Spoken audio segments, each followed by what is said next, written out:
माँ आज कौन रोसे करछ? आज आमर होची मटन तरकारी। अच्छा आउ तुम मटन रे कौन पकईछ? ए मटन टाकू मु मेरिनेट करके रखी देइची। मटन रे भल भाव धोईकी एदरे लूण हलदी चारिटा बड़ कटा पियाज पूरा पतला पतला कर काटिक अदा रसुण पेस्ट आउ लंका पाउडर आउ तेल सोरिष तेल देकी ताकू भल भाव मेरिनेट करके 2 घंटा रखाई। एपटे मटन पाई मु आलू भाजुची। देखो आलू भजा सरले आमे मटन रोषेई करबा। आजिर मटन बैचलर पिला मेस रे रहुथिबा पिला जो माने घरू बाहर एकुटिया रोचंदी हाथ रोषे करी खाउचंदी तांको पई बहुत इजी हबो ए रेसिपीटी। जदि से माने देखिबे मैं तो समस्त पई इजी बहुत इजी और टेस्टी भी। लंतु मोर आलू भी हे गलानी। एबे आमे आलू को बाहर कर नै कि से जगह रे कौन करबा ना तेल आमर जेतिकी देइथिलु मोर अछि टिके चीनी दे देबा। चीनीटा टिके कलर आसिला परे तेजपत्र 2टा आउ किछि सुखिला गरम मसला आमे सेथिरे देई दबा।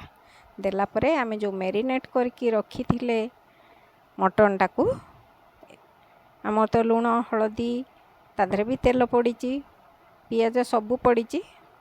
पियाज आमे बाटी नथिले केवल अदा रसुण पेस्ट देला परे आमे टिके पानी दे दबा। पानी देला परे ताकू भल भाव रे गोलेई की आमे लो मीडियम फ्लेम रे ताकू आमे घोड़े की छाड़ी दबा। यह धीरे धीरे धीरे धीरे जो सिझिबो पियाज ता सहित मटन आउ मसला मिसिकी सेथिर तार टेस्ट बहुत अलग आसीबो। आपण माने केबे एपरी करिकी खांतु देखिबे बहुत स्वादिष्ट एही मटन तरकारी। मझिरे मझिरे किंतु बाहर करके ताकू गोलौथिबे नहले लागी जीवो। मटनटा भल भाव रे सिझिकी पूरा मेल्ट हेला पर्यंत आपण गोलेइबे। टिके सिझी गला परे आमे सेतिरे 2टा टमाटो काटिकी दे देबा। एबे टमाटो सिझी गलानी भल भाव रे मिक्स हे गलानी। एबे पुणी आमे ताकू टिके गोलेई नबा। देखिबा हमर मटन केते दूर हेछि। जदि मोर एही मटन रो रेसिपीटी आपण मानकु भल लागुथबो निश्चय लाइक कमेंट करिबा सहित शेयर भी करिवे। एबे आमे मटनटा सिझी गलानी आलू पकेइकी भल भाव रे आमे गोलेई नबा। जदि मो चैनल रे केही न्यू थिबे सब्सक्राइब करबा को भूलिबेनी। सब्सक्राइब करबा सहित बेल आइकन भी प्रेस करनेबे। जेतेबेले मु कोनोसी वीडियो पोस्ट करिवि रेसिपी रो आपण मानकु शो करिवो नोटिफिकेशन जीवो आपण मानकु शो करिवो। बे आलू को टिके भल भाव रे आमे पकेइकी मटन रे कसी देले। आपण माने केबे घरे एई परी करिकी खाइछंती कि बहुत कष्ट रे आमे रोषेई कला बेले वीडियो बनाउछु कहीं ना आपण मानकु आमे चाहूछु आपण माने इजी ट्रिक्स रे किपरि घरे भल खाइबा बनेइबे आमे सेही हिसाब रे आमे बनाउछु। गोटे लाइक कमेंट शेयर करले आपणकर किछि पैसा लागिबनी। आपण खाली जस्ट देखुचन जेतेबेले सेतेबेले गोटे लाइक दे देबे नहले टिके देखि नेबे। ଏବେ ଆମର ମଟନ୍ କଷା ହେଇଗଲାଣି। ଏବେ ଆମେ ସେଥିରେ ପାଣି ଦେବା। ପାଣି ଦେଲା ପରେ ଲୁଣ ଟିକେ ଟେଷ୍ଟ କରିନେବେ, କାହିଁକି ନା ଲୁଣ ଠିକ୍ ଅଛି କି ନାହିଁ ଏହି ସମୟରେ ଆମେ ଜାଣିପାରିବା। ଟିକିଏ ଝୋଳ ନେଇ ଆମେ ଟେଷ୍ଟ କରିନେବା। ଟେଷ୍ଟ କଲା ପରେ ଆମେ ଯଦି ଦରକାର ହୁଏ ତାହେଲେ ଆଉ ଟିକେ ଲୁଣ ସେଥିରେ ଦେବା।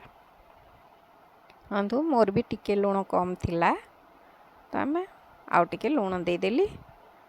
ଏବେ ତାକୁ ପୁଣି ଘୋଡ଼େଇକି ଛାଡ଼ିଦେବି ଫୁଟିବା ପାଇଁ। ଏହା ଭଲ ଭାବରେ ଫୁଟିକି ଟିକେ ପାଣି ମରିଗଲା ପର୍ଯ୍ୟନ୍ତ ଆମେ ତାକୁ ରାନ୍ଧିବା। ଏ ଦେଖନ୍ତୁ, ଏବେ ଆମର ମଟନ୍ ହେଇ ଆସିଲାଣି। ଲାଷ୍ଟକୁ ଆମେ ସେଥିରେ କିଛି ଗରମ ମସଲା ଏବଂ ଧଣିଆ ପତ୍ର କାଟିକି ଦେଇଦେବା। ଦେଇଦେଲା ପରେ ଆମର ମଟନ୍ ରେଡ଼ି ହେଇଯିବ ଖାଇବା ପାଇଁ। ଦେଖିଲେ ନା କେତେ ଇଜିରେ ଆମର ମଟନ୍ ତିଆରି ହେଇଗଲା। ମସଲାକୁ ବି ବେଶୀ କଷିବାକୁ ପଡ଼ିଲାନି। ମଟନ୍ ସାଙ୍ଗରେ ମସଲା ଏକାଥରେ କଷି ହେଇଗଲା। ଇଜିରେ ଆମର ମଟନ୍ ରୋଷେଇ ବି ହେଇଗଲା। ଆପଣମାନେ କରିକି ଖାଆନ୍ତୁ। ଭଲ ଲାଗିଲେ ମୋତେ ନିଶ୍ଚୟ ଲାଇକ୍ କମେଣ୍ଟ କରନ୍ତୁ। ଆପଣଙ୍କର ଲାଇକ୍ କମେଣ୍ଟ ଅପେକ୍ଷାରେ ମୁଁ ରହିଲି। ଏବେ ଆମର ମଟନ୍ ରେଡ଼ି ହେଇଗଲା। ବେଶୀ ଆମେ ଏଥିରେ ତେଲ ଦେଇନୁ।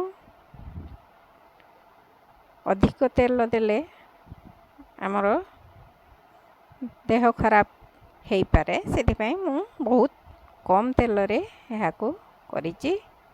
ଏ ଦେଖନ୍ତୁ, ଏବେ ମଟନ୍ ଆମର ପୁରାପୁରି ରେଡ଼ି।